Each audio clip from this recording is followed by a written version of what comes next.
We need representatives in Washington that have read and will follow the Constitution.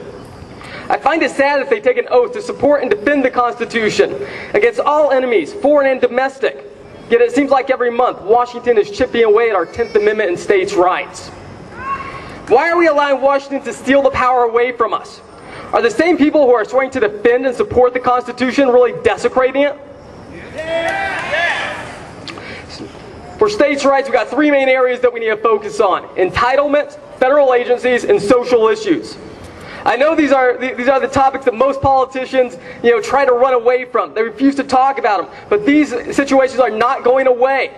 It's time for real leadership and dialogue. It's time we dust off the Constitution and start following our founders' advice.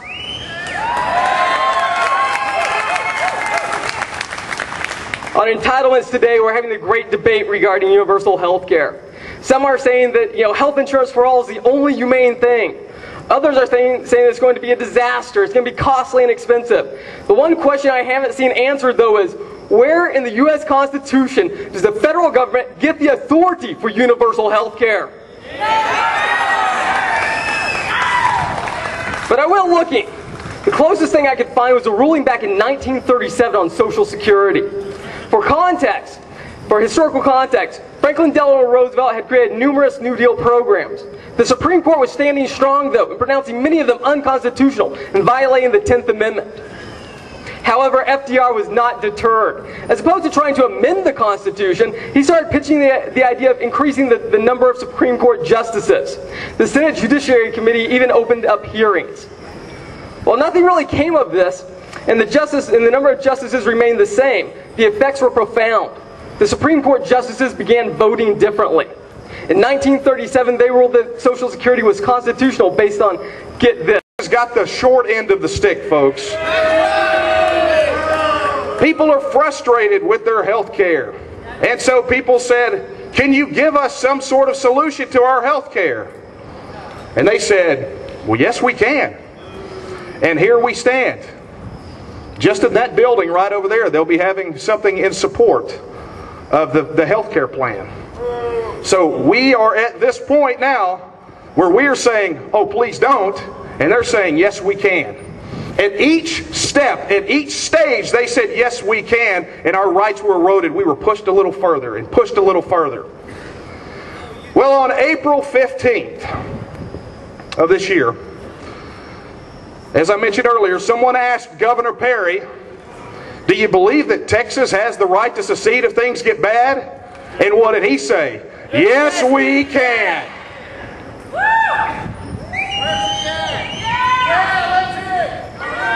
So now, we as a people who have heard that call, that it is time for sovereignty or secession, can we secede? Yes, we can. Guess what? That phrase now belongs to us. Can we make secession a reality? Yes, can we promote freedom and limited government?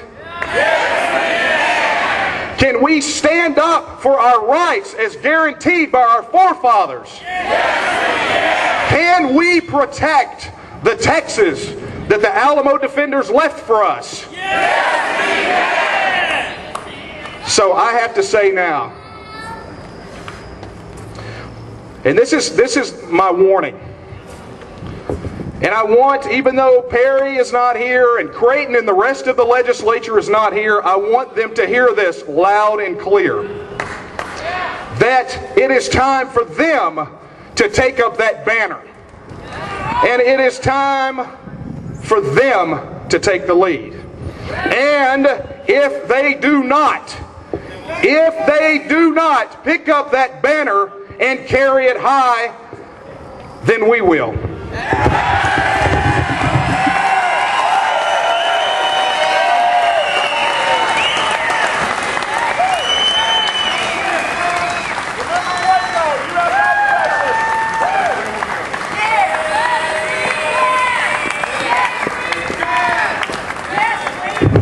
Governor Perry, I, and the rest of the people of Texas, if you abrogate this leadership, we will pick up this banner and we will march it forward. And when they come to the time for the vote for secession, We will in one voice shout, yes, we can! Thank you! Yes, we can! Yes, we can! Yes, we can! Yes, we can! Yes, we can! Yes, we can! Yes, we can! Yes, we can! Yes, we can! Yes, we can! Yes, we can! All right. Well, everyone, I tell you what, it's been a great day. I just had a couple of interviews I had to do, and so this is going to be broadcast all over the world. Okay? We need to tell people that people in Texas are not standing for this anymore. No longer will we put up with the government that wants to step outside of the boundaries of the contract that we gave them. We have no choice. As I've said several times, and you'll hear me repeating over and over again until I'm hoping you're sick of it. And that is this. We determine what kind of government we're going to have. Now, you've got to draw a line in the sand to determine what kind of government that you're willing to take. You've got to be sovereign. That's one thing that this nation gave us. Okay? America was the first time that it was ever said that the fact is the people were sovereign.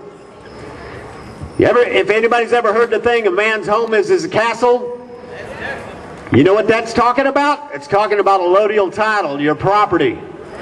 Okay? Fact is that we've got to return to those principles. It's just the principles, folks. If we stick to our principles, there is no way that groups like MoveOn.org can do anything. We will either get full compliance with the sovereignty of this state and your and my individual sovereignty, or we will have no choice but to take our second right in the Declaration of Independence, and that is abolish this government and start over again. And then you've got to do is step up, and you've got to keep up the pressure, because if you ever let your public servants get out of these boundaries again, we will have the same thing happen again. We've got to fix every loophole, fix everything that's in there that's allowed them to step outside of it. One of the things I think was a major flaw was something that says that the government can do anything that is necessary and proper. Oh my God, that's licensed to do anything. No, it isn't. The fact is, there are no implied powers in that Constitution. If I write a contract, I know what I tell this person to do, what they can and can't do. When they step outside of that, they violated that contract and they're fired. Not voted out, they're fired. Citizens' grand juries is the way to hold them accountable. We're going to do that. I'm going to be trying to get around the state and go ahead and helping people to do this. A lot of people are nervous. They ought to be. But the fact is, we have the power. So, folks, we've got to be shutting down tonight, so because we got to close this thing down. Please, we're going to have this protest, a counter protest to MoveOn.org. Go ahead and hang around for that. Daniel, if you're around here, do we have a place to head to after this? Hey, we may just show up. I don't know. Okay, we're going to go ahead and talk about after the MoveOn.org counter protest.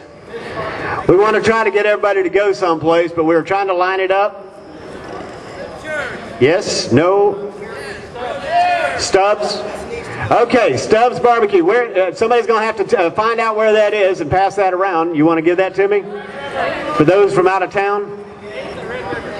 8th and Red River.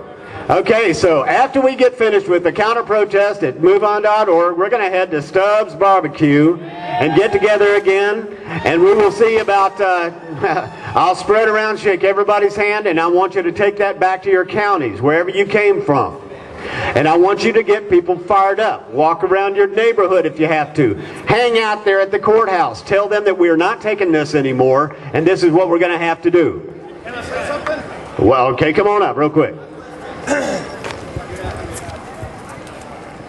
there is something that we can take part in.